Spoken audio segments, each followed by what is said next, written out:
Bonjour à tous, j'espère que vous allez bien. Moi c'est Fadime Sipsac, tutrice UE5 au tutorat santé Strasbourg. Et dans cette vidéo, nous allons faire un point de cours rapide sur l'histologie du tissu nerveux. Pour ce faire, nous allons tout d'abord voir les types de cellules, puis nous aborderons les synapses, les cellules gliales, et enfin nous verrons les nerfs, les ganglions et les terminaisons nerveuses du système nerveux périphérique. A noter que le système nerveux central n'est pas abordé en première année, mais qu'il sera vu plus tard dans le cursus. Nous allons commencer par les différents types de cellules que l'on retrouve dans le tissu nerveux. Il existe deux grandes catégories de cellules, les neurones, responsables de la transmission de l'information nerveuse, et les cellules gliales, qui assurent la fonction de soutien, de protection, de régulation de l'environnement neuronal. Nous allons maintenant voir comment les neurones communiquent entre eux, c'est donc grâce aux synapses. Il existe plusieurs types de synapses selon la localisation euh, du contact, axe dendritique, axe somatique, axe axonal, etc. etc. Une synapse, comme présenté sur ce schéma, est, est composée d'un élément présynaptique avec des vésicules présynaptiques, des transporteurs pour la recapture, et une densité présynaptique, et d'un élément postsynaptique avec un récepteur et des récepteurs et une densité postsynaptique. Par exemple, dans le cas de la synapse axodendritique, on a donc un axone et une dendrite, et entre les deux, on a une jonction, donc une fente synaptique d'environ 20 nanomètres, soit une jonction communicante gap, soit une jonction chimique qui utilise un neuromédiateur. On précise que dans ce cas, un unique neuromédiateur est responsable d'un neurone. Concernant sa localisation des synapses, dans le système nerveux central, on retrouve les synapses dans la substance grise, tandis que dans le système nerveux périphérique, c'est dans les ganglions. Nous allons maintenant détailler les différents types de cellules gliales. Commençons par les astrocytes. Les astrocytes sont donc des cellules gliales qui sont uniquement présents dans le système nerveux central. Dans la substance grise, les astrocytes sont protoplasmiques, courts, trapus, ramifiés. C'est donc comme présenté ici. Et dans la substance blanche, on dit que ce sont des astrocytes fibreux, donc avec corps allongé, moins ramifiés. Comme ici. Les astrocytes présentent un cytosquelette spécifique, GFAP, donc ce sont des filaments intermédiaires, comme vous l'avez vu normalement dans le chapitre cytosquelette de biocellulaire plus tôt. Et pour observer ces astrocytes au microscope, on peut donc faire un marquage au GFAP afin de mettre les astrocytes en avant. Par ailleurs, d'autres caractéristiques de l'astrocyte sont que les astrocytes font des jonctions gap entre eux et ils ont un territoire astrocytaire défini autour de eux. Ce sont des caractéristiques de l'astrocyte que toutes les cellules gliales n'ont pas. On va le voir plus tard dans la vidéo, donc c'est important à retenir. Quelques fonctions de l'astrocyte. Les astrocytes interagissent avec les synapses et participent au rééquilibrage ionique. On parle alors de synapses triparties, c'est-à-dire qu'avant on avait un élément présynaptique, puis un élément postsynaptique, donc deux constituants. Maintenant s'ajoute également l'astrocyte, formant le troisième constituant, d'où la synapse tripartie, donc trois parties. Il participe également à la barrière hémato-encéphalique en s'appliquant contre la paroi des vaisseaux pour protéger. Et enfin, il forme une glie limitante, c'est en quelque sorte un tapis de protection, un tapis protecteur pour le système nerveux central. Maintenant, on passe aux cellules myélinisantes. Les cellules myélinisantes sont représentées par les oligodendrocytes dans le système nerveux central et la cellule de Schwann dans le système nerveux périphérique. La cellule myélinisante a pour objectif de former une gaine de myéline, c'est en quelque sorte un tuyau autour de l'axone de manière imagée, et ça permet d'augmenter la vitesse de conduction de l'influx nerveux. Que veut dire tout ça? C'est-à-dire que si autour d'un axone on a une gaine de myéline, cet axone s'appelle un axone myélinisé, c'est-à-dire avec de la myéline. Et la vitesse de conduction de cet axone sera plus rapide comparé à un axone qui n'a pas de gaine de myéline, qui s'appelle donc un axone amyélinique, donc sans gaine de myéline. Je ferme cette parenthèse. La cellule myélinisante permet aussi de fournir à l'axone l'élément nécessaire pour produire de l'ATP, donc des substrats énergétiques, notamment la lactate, à travers des transporteurs MCT1 au versant cellulaire de la cellule myélinisante et MCT2 sur le côté, donc sur le versant axonal. La différence principale entre l'oligodendrocyte et la cellule de Schwann est que l'oligodendrocyte peut former plusieurs gaines de myéline autour de plusieurs axones différents. Comme on le voit ici, donc il y a plusieurs axones et plusieurs gaines de myéline. A l'inverse, une cellule de Schwann est spécifique d'un seul axone et ne forme qu'une seule gaine de myéline. On voit ici avec plusieurs gaines de myéline et donc plusieurs cellules de Schwann. J'ai fait ce schéma-là pour donc représenter une cellule myélinisante et son prolongement cytoplasmique qui sert à former cette gaine de myéline. Lors de l'enroulement de ce prolongement cytoplasmique, la cellule exclut au maximum le cytoplasme et l'espace extracellulaire, donc le cytoplasme en bleu, l'espace extracellulaire en blanc, ce qui permet de former une myéline compacte. C'est ce qu'on veut. Donc on essaye d'enlever tous ces espaces-là au maximum afin d'avoir une myéline très compacte. Bien entendu, ce schéma est simplifié volontairement pour que ce soit plus compréhensible. La compaction est donc bien plus marquée en réalité. On prend donc ce schéma et on le regarde comme ça. On n'a donc plus une coupe transversale mais une coupe longitudinale. On a donc la gaine de myéline en coupe donc longitudinale. On observe des segments de myéline en bleu appelés internodes. Entre deux internodes se trouvent les nœuds de Ranvier.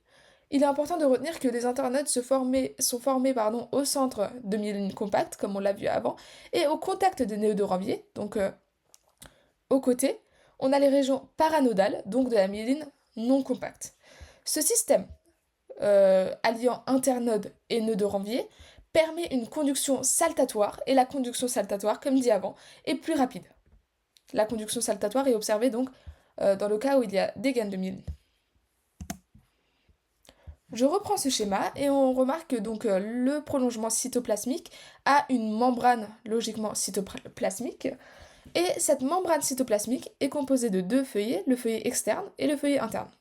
L'externe qui est au versant extracellulaire et l'interne qui regarde vers le côté cytoplasmique, donc du versant cytoplasmique. Quand on agrandit un peu plus, on voit que ces feuillets internes s'accolent via MBP afin d'enlever au maximum de cytoplasme et former la ligne dense majeure qu'on observe au microscope. On voit une ligne dense bien majeure.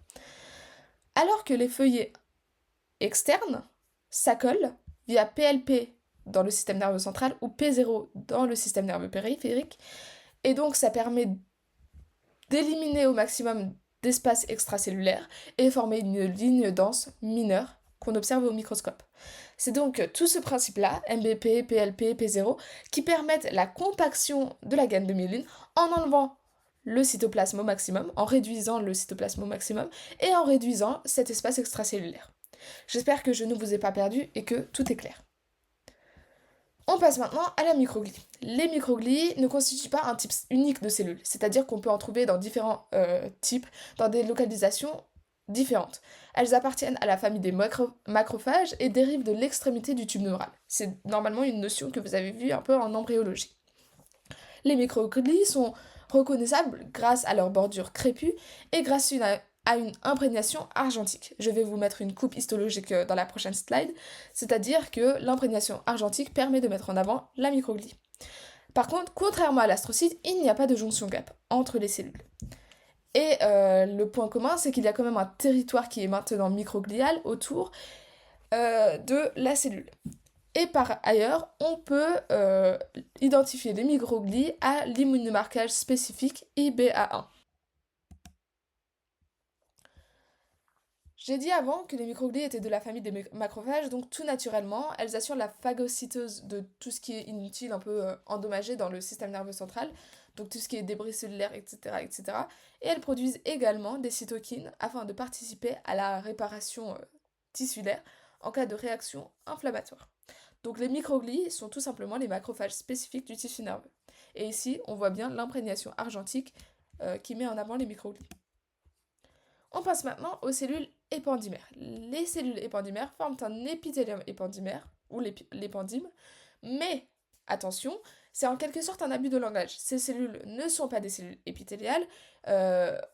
En effet, il n'y a pas de lame basale, on n'a pas de zone occludens. Enfin bref, ce n'est pas un épithélium. Par contre, elles possèdent des caractéristiques qu'on peut nommer. Il y a un pôle basal, sans lame basale, des cils vibratiles, des microvillosités et prolongement cytoplasmique. Les cils vibratiles permettent la circulation unidirectionnelle du liquide céphalorachidien. Donc avec ce battement de cils vibratiles, le liquide céphalorachidien peut circuler. Les microvillosités sont aussi présentes sur le pôle apical, tout comme les cils vibratiles. Par ailleurs, ces cellules participent également à la barrière épandymère qui permet les échanges d'eau et d'ions de manière cette fois-ci bidirectionnelle dans les deux sens. Ainsi, les microvillosités servent à l'absorption notamment. Leur pôle basal est en contact via des prolongements cytoplasmiques avec les capillaires cérébraux qu'on voit ici, avec la cellule endothéliale du capillaire, qui cette fois comporte une lame basale. La cellule endothéliale comporte une lame basale, alors que la cellule épandymère n'en possède pas. On a fini avec les cellules gliales, j'espère que tout est clair pour vous, avec l'astrocyte, les cellules épandymères, les microglies, etc. etc. Nous allons maintenant aborder l'organisation des nerfs du système nerveux périphérique. Un nerf est constitué de plusieurs fibres nerveuses, et une fibre correspond à un ou plusieurs axones, et des cellules de Schwann qui l'accompagnent. Même dans le cas de fibres amyéléniques. On avait déjà noté leur présence dans les fibres myélinisées pour former la myéline compacte, mais là, l'objectif est tout autre. De plus, les fibres nerveuses sont classées selon la myélinisation, donc qui, je le rappelle, affecte la vitesse de conduction, et on appelle cela la classification d'Erlanger et Gasser.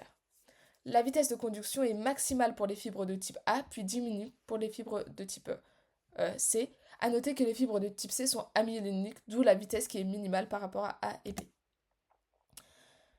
Les fibres myélinisées possèdent une gaine isolante, et les fibres amyéléniques, appelées fibres de Remak, correspondent à une invagination de plusieurs axones dans une même cellule de Schwann. Donc là, on a encore une cellule de Schwann, pas disposée comme avant, mais les axones sont invaginés dans cette cellule de Schwann.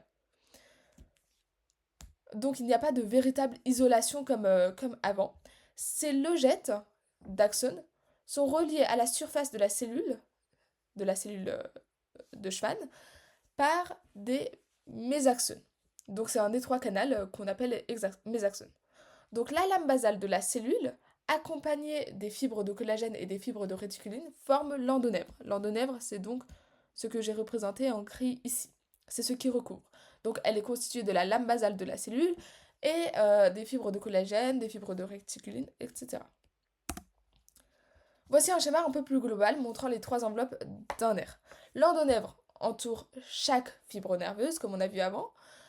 Or, plusieurs fibres sont entourées par le périnèvre, qui constitue à cette occasion une barrière nerf-sang à travers des onula occludens qui la composent notamment. C'est vraiment une barrière. L'épinèvre, quant à lui, il assure la protection mécanique du nerf. Dans l'épinèvre, on trouve du collagène, des adipocytes blancs, des fibroblastes, etc. C'est un vrai tissu conjonctif. Donc voilà un peu l'organisation générale. Nous allons maintenant voir les ganglions du système nerveux périphérique. On commence par les ganglions cérébrospinaux, qu'on appelle aussi les ganglions spinaux. Ils possèdent une enveloppe constituée d'un tissu conjonctif dense non orienté et du périnèvre, dont on a parlé avant. Ils contiennent un seul type de neurones, ce sont les neurones pseudo-unipolaires, et chaque neurone transmet une seule information. On y retrouve également de nombreuses cellules satellites. C'est un peu la structure. Et maintenant, les ganglions végétatifs, quant à eux, ont la même structure. C'est-à-dire que, je reviens, on a l'enveloppe qui est constituée d'un tissu conjonctif dense non orienté et d'un périnèvre, mais les neurones, cette fois, sont multipolaires. C'est-à-dire qu'on a plus de dendrites, ce qui produit un encombrement spatial, on a moins de place, et ce qui empêche les cellules satellites d'y être très très présentes, contrairement aux ganglions cérébrospinaux, où il y en avait beaucoup plus. La différence majeure avec les ganglions cérébrospinaux réside dans la transmission de l'information qui nécessite une chaîne à 2 neurones alors qu'on en avait besoin d'un seul avant. On a donc ce schéma. Cette chaîne à 2 neurones commence toujours par une fibre myélinisée en pré-ganglionnaire, donc avant le ganglion, puis poursuit par une fibre amyélénique, donc sans myéline, en post-ganglionnaire. Par contre, il y a une différence entre le système nerveux sympathique et parasympathique. Dans le système sympathique, on commence par une fibre courte, ensuite on a une longue, alors que dans le parasympathique, on a long puis court. Donc court, long, long, court. Ce schéma aide fortement pour retenir ce détail de manière un peu visuelle.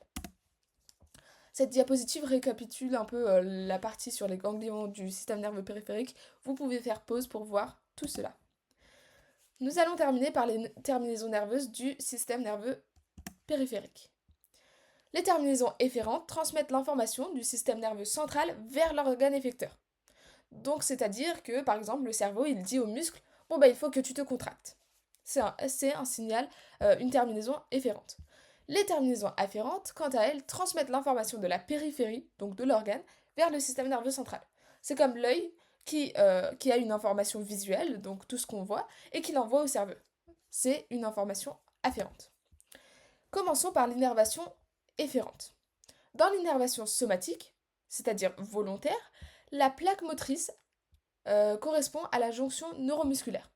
C'est-à-dire, c'est comme ce que j'ai dit avant. Donc le cerveau dit volontairement, c'est quelque chose de volontaire, aux muscles par exemple du bras, de se contracter. Le neurone se divise en plusieurs prolongements pour finir sur le rhabdomyocyte, donc sur le muscle en forme de patte de canard. Ici on le voit. La cellule musculaire s'invagine alors pour laisser la place, très très légèrement, on parle de fente synaptique primaire.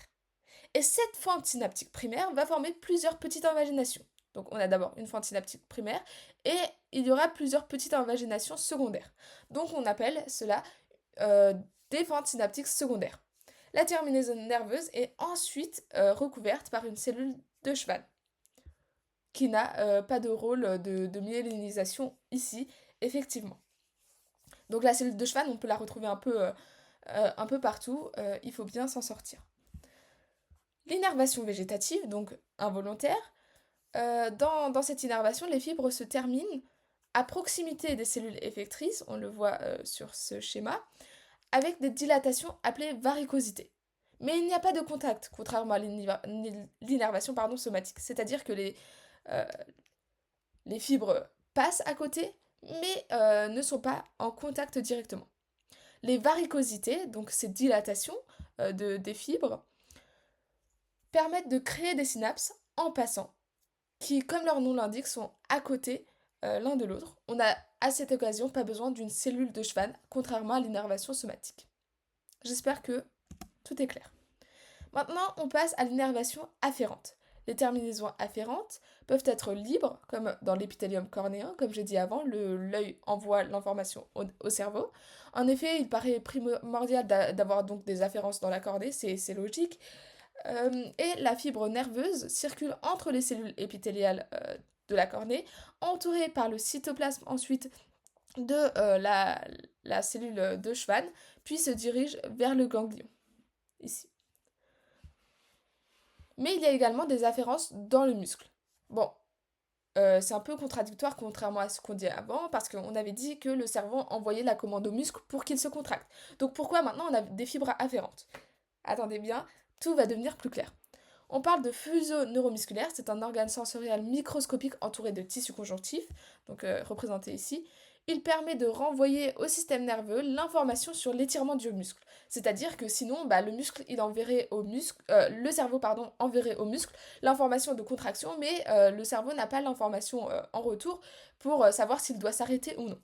Donc le fuseau neuromusculaire permet justement à informer le cerveau sur cet étirement du muscle. Il contient des fibres intrafusorales, donc à l'intérieur de justement ce fuseau neuromusculaire. Donc vous vous en doutez, les fibres musculaires qu'ont caractéristiques de normales, sont extrafusorales vu qu'elles sont à l'extérieur du fuseau. On utilise donc deux types d'afférences pour cela, les fibres 1A qui sont fortement myélinisées et les fibres 2 qui sont plus faiblement myélinisées. Des fibres efférentes gamma interviennent également dans le fuseau pour pouvoir maintenir la tension des fibres intrafusorales de manière avec des terminaisons donc efférentes pour qu'elles restent sensibles à l'étirement même lorsque le muscle se contracte. J'espère que tout est clair pour vous. Le tissu nerveux repose donc sur une organisation très très précise et seulement une partie vient d'être abordée dans cette vidéo, donc n'hésitez pas à regarder le cours, c'est très important. En espérant avoir pu quand même vous aider au maximum, merci de votre attention et bon courage pour vos révisions et vos examens.